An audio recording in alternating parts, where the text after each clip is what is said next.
Hi guys, welcome to my kitchen. Today I am going to be showing you a recipe for an espresso cheesecake.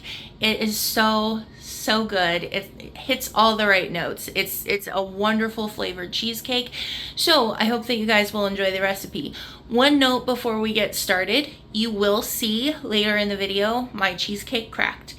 And there are different tips and tricks and ways that you can get around that, different methods that you can use to try to avoid a cheesecake cracking. I really didn't follow any of those this time because it's really fussy. It's really fussy.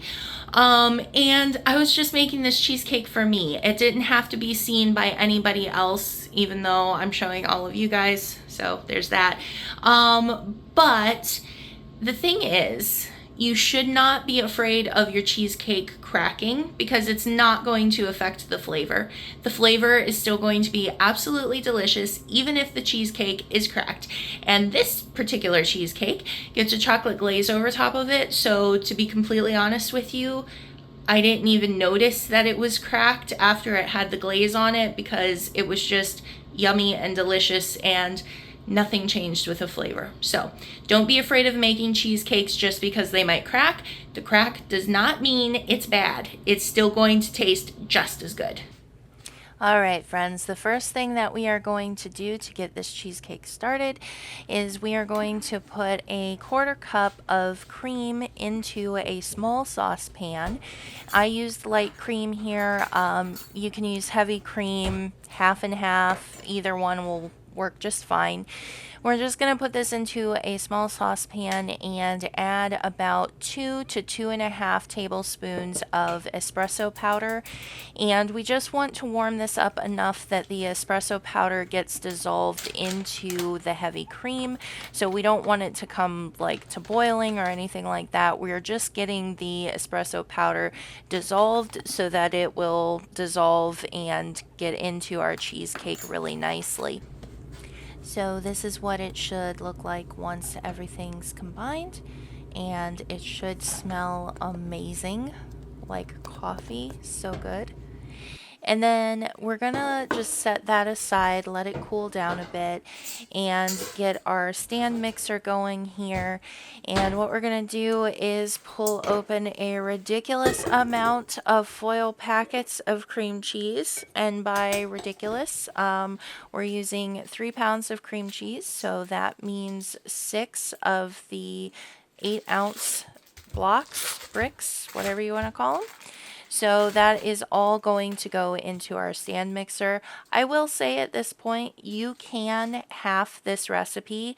So this makes a lot of cheesecake. And if your springform pan is not very big, or you just want a smaller amount, you don't want like a super tall one, etc., you can cut this recipe in half. So here I am just mixing up the cream cheese bricks just to kind of get them broken up before we go ahead and add in our next ingredients. And our next ingredient for our cheesecake mixture is going to be our sugar. We're using 1 3/4 cups of sugar in here. So I'm just adding that at this point and then letting that mix a little bit. And then meanwhile, I'm getting together my chocolate cookie crumb crust. So what I used for this is 2 cups of chocolate cookie crumbs, 2 tablespoons of sugar, 1 tablespoon of that same espresso powder that we used to just kind of carry that flavor through. And then the last thing I used is some softened butter. I started off with 4 tablespoons. I probably used closer to 5. And I like to use the softened butter as opposed to melted butter because I feel like the crust just holds together better as a whole. But if you prefer, you can absolutely just melt your butter. It will mix in easier. I just like the way that it holds a little bit better when it's softened. So I'm just kind of like massaging the butter into the cookie crumbs here. And once I get it to the point where it can kind of stick together, if I pinch it together, then I'm good to go ahead and start putting it in my springform pan. And this is what that process of putting it in the pan looks like. You just want to make sure that you have like the back of a measuring cup or something that you can really press down so that it gets that pressure and really compacts the crust. And then it's just going to go into my fridge for about 15 minutes while I finish working on the cheesecake batter. So moving back to said cheesecake mixture, we're going to add 1 cup of sour cream in here, and you can also use Greek yogurt, so you could sub the sour cream for Greek yogurt. And then we're going to add in our cream and espresso powder mixture. This is going to get a nice mix to combine before we start adding in our eggs. Now the last thing that we're going to add to our batter is eggs and vanilla. So you're going to use 5 whole eggs, and I like to just crack them into a container, and you'll want to mix in 1 full egg, then add another, then add another. And you can also just put your vanilla extract in at this same time. A lot of times I'll just put it in the container with the eggs, so it just mixes in at the same time.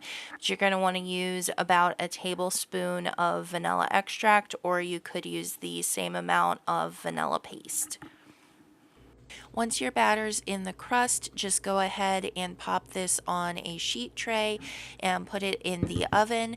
You want to have the oven at 300 degrees, and you'll bake this for about an hour.